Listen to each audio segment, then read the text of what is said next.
Hello everyone, welcome to my channel. तो आज हम लेकर के आए हैं क्लास 11 सीबीएसई क्लास 11 के ज्योग्राफी को, जिसमें आज का हमारा चैप्टर है 11 और इस चैप्टर का टॉपिक है वायुमंडल में जल। तो वायुमंडल में जल से आज हम महत्वपूर्ण क्वेश्चन को लेकर के आए हैं। तो आइए देखते हैं। सबसे पहले अति लघुत्तरीय प्रश्न को देखते हैं। तो आज का पहला क्वेश्चन है, सापेक्ष आर्द्रता को कौन सी इकाई में व्यक्त किया जाता है। सापेक्ष आर्द्रता पूछ रहा है, सापेक्ष आर्द्रता को कौन सी इकाई में व्यक्त किया जाता है। तो सबसे पहले हम लोग जानते हैं सापेक्ष आर्द्रता है क्या। तो सापेक्ष आर्द्रता वायु के एक निश्चित आयतन में किसी ताप पर जितना जल वाष्प विद्यमान होता है और उतनी ही वायु को उसी तापमान पर संतृप्त करने के लिए जितने जल वाष्प की आवश्यकता होती है। तो इन दोनों राशियों के अनुपात को ही रिलेटिव ह्यूमिडिटी या फिर सापेक्ष आर्द्रता कहते हैं। इसको आरएच से भी संकेत आरएच भी लिखा जाता है, रिलेटिव ह्यूमिडिटी। तो सापेक्ष आर्द्रता वायु के एक निश्चित आयतन में किसी ताप पर जितना जल वाष्प विद्यमान होता है और उतनी ही वायु को उसी ताप पर संतृप्त करने के लिए जितने जल वाष्प की आवश्यकता होती है, इन दोनों राशियों के अनुपात को ही रिलेटिव ह्यूमिडिटी या फिर सापेक्ष आर्द्रता कहते हैं। तो क्वेश्चन पूछ रहा है कि सापेक्ष आर्द्रता को कौन सी इकाई में व्यक्त किया जाता है। तो इसको प्रतिशत में सापेक्ष आर्द्रता को व्यक्त किया जाता है। नेक्स्ट क्वेश्चन है, जलवाष्प का प्रमुख स्रोत कौन सा है। तो जलवाष्प का प्रमुख स्रोत महासागर है। सबसे ज्यादा जलवाष्प महासागर से ही होता है। तो जलवाष्प का मुख्य स्रोत महासागर है।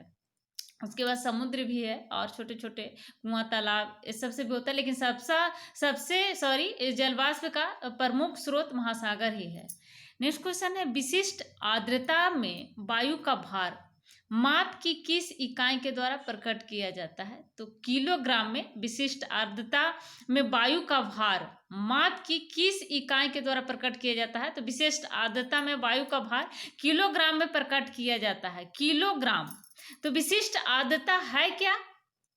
सापेक्ष आर्द्रता तो अभी हम लोग जाने कि वायु के एक निश्चित आयतन में किसी ताप पर जितना जलवाष्प विद्यमान होता है और उतनी ही वायु को उसी ताप पर संतृप्त करने के लिए जितने जलवाष्प की आवश्यकता होती है, तो इसको ही सापेक्ष आर्द्रता कहते हैं। लेकिन विशिष्ट आर्द्रता क्या है, सबसे पहले हम लोग जाने कि विशिष्ट आर्द्रता क्या है। तो विशिष्ट आर्द्रता नमी या जलवाष्प की मात्रा को मापने का एक तरीका है जो हवा में निलंबित होता है।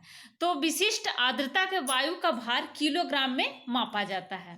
नेक्स्ट क्वेश्चन है, सापेक्ष आर्द्रता ज्ञात करने का सूत्र बताइए।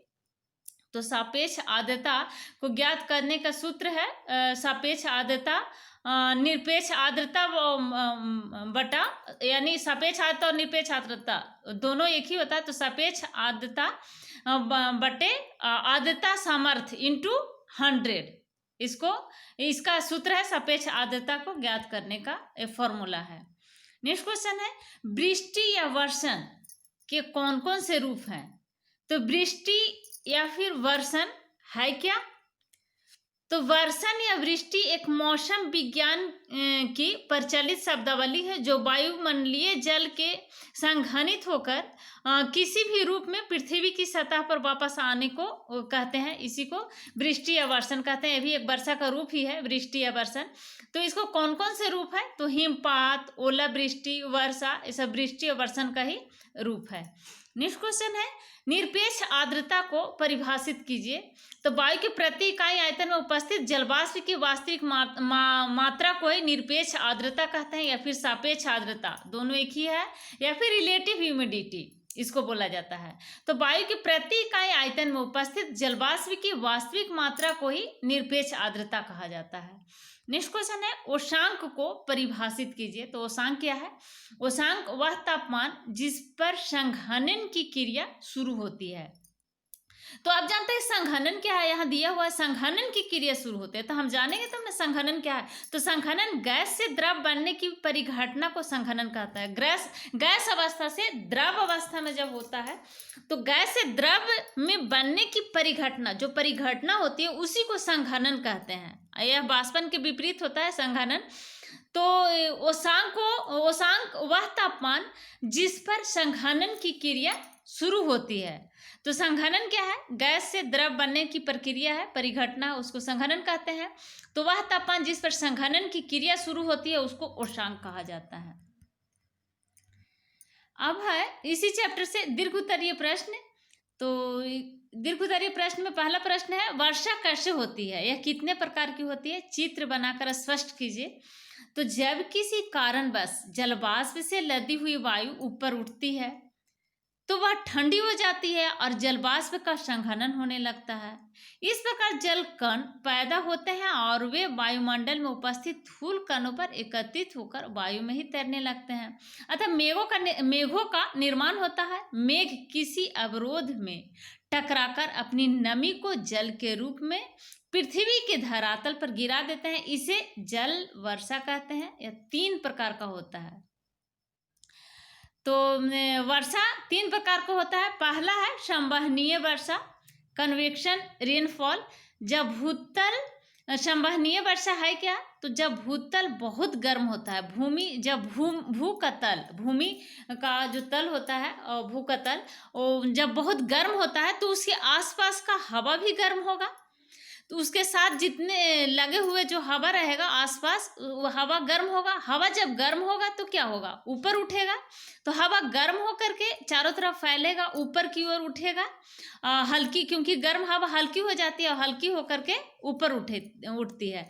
तो ये हवा ऊपर उठेगा और ऊपर उठ करके संवहनीय धाराओं का निर्माण करेगा।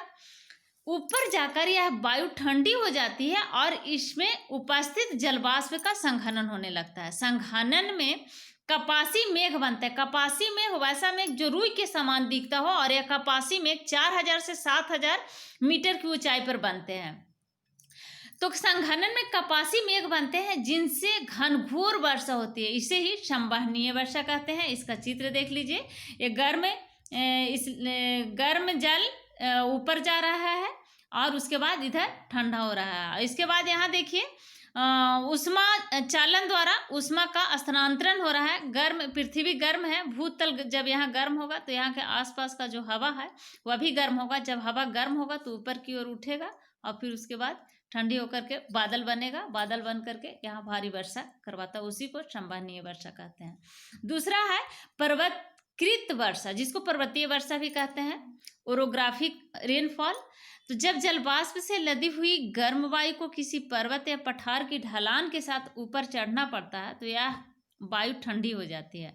ठंडी होने से यह संतृप्त हो जाती है और ऊपर चढ़ने से जलवाष्प का संघनन होने लगता है। इसे वर्षा होती है। इसे ही पर्वतकृत वर्षा कहते हैं। आप इसको भी फिगर को देख सकते हैं। पर्वतीय वर्षा। नेक्स्ट है चक्रवाती वर्षा। तीसरा पॉइंट है चक्रवाती वर्षा, साइक्लोनिक रेनफॉल जिसको बोलते हैं। तो साइक्लोनिक रेनफॉल क्या है? तो चक्रवातों द्वारा होने वाली वर्षा को चक्रवाती अथवा वाताग्री वर्षा कहते हैं।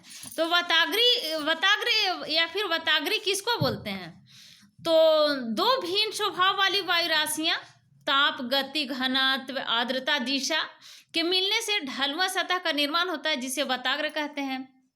जैसे ठंडी वायु और गर्म वायु हो जाएगा और ठंडी वायु। तो ठंडी वायु और गर्म वायु दोनों का बीच का जो एरिया होता है इसी को वाताग्र कहते हैं। और चक्रवात क्या है?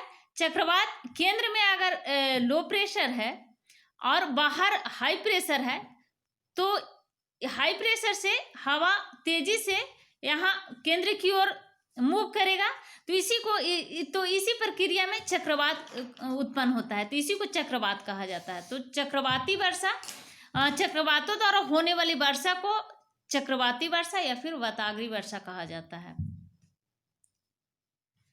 नेक्स्ट क्वेश्चन है बादल कैसे बनते हैं तथा बादलों का वर्गीकरण कीजिए। तो बादलों का निर्माण वायु में उपस्थित महीन धूल कणों के केंद्र को न्यूक्लियस के चारों ओर जलवायु के संघनित होता है। चूंकि बादल का निर्माण पृथ्वी की सतह से कुछ ऊंचाई पर होता है इसलिए उनके विस्तार, घनत्व, या फिर अपारदर्शिता के आधार पर बादलों को 4 रूपों में वर्गीकृत किया जाता है। पहला है पछाव मेघ, साइरस क्लाउड्स। इसका निर्माण 8,000 से 12,000 मीटर की ऊंचाई पर होता है। यह पतले तथा पछाव में पतले तथा बिखरे हुए बादल होते हैं जो पंख के समान प्रतीत होते हैं। ये हमेशा सफेद रंग के होते हैं। दूसरा है कपासी मेघ, तो जिसको कमुलस क्लाउड कहते हैं। तो ये रुई के समान दिखते हैं। कपासी मेघ प्राय 4,000 से 7,000 मीटर की ऊंचाई पर ये बनते हैं। कपासी मेघ ये छितरे तथा इधर उधर बिखरे देखे जा सकते हैं। ये चपटे आधार वाले होते हैं कपासी मेघ। और तीसरा है अस्तरी मेघ, स्ट्रेटस क्लाउड। ये परतदार बादल होते हैं जो कि आकाश में बहुत बड़े भाग पर फैले रहते हैं। ये बादल सामान्यतः या तो ऊष्मा के ह्रास या अलग अलग तापमानों पर हवा के आपस में मिश्रित होने से बनते हैं। और चौथा पॉइंट है वर्षा मेघ, निम्बस क्लाउड। ये काले या गहरे स्लेटी रंग के होते हैं। ये मध्य स्तरों या पृथ्वी की सतह से काफी नजदीक बनते हैं। ये सूर्य की किरणों के लिए अपारदर्शी होते हैं। वर्षा मेघ छोटे जलवाष्प की आकृति विहीन संहति होते हैं। ये 4 मूल रूपों के बादल मिलकर निम्नलिखित रूपों के बादलों को निर्माण करते हैं। जैसे पहला हो गया ऊंचे बादल जो 5 से 14 किलोमीटर की ऊंचाई पर बनता है। पछाव कपासी इसका एग्जाम्पल है। और दूसरा है मध्य ऊंचाई के बादल जो 2 से 7 मीटर पे बनता है। अस्तरी मध्य तथा कपासी मध्य जिसको बोलते हैं। तीसरा है कम ऊंचाई के बादल, तो यह 2 किलोमीटर से कम ऊंचाई पर यह बादल बनता है। स्तरी जैसे हो गया स्तरी कपासी और स्तरी वर्षा मेघ तथा कपासी वर्षा मेघ इसका एग्जाम्पल हो गया। ऊंच मेघ पछाव मेघ और पछाव कपासी, पछाव स्तरी, मध्य मेघ और निम्न मेघ।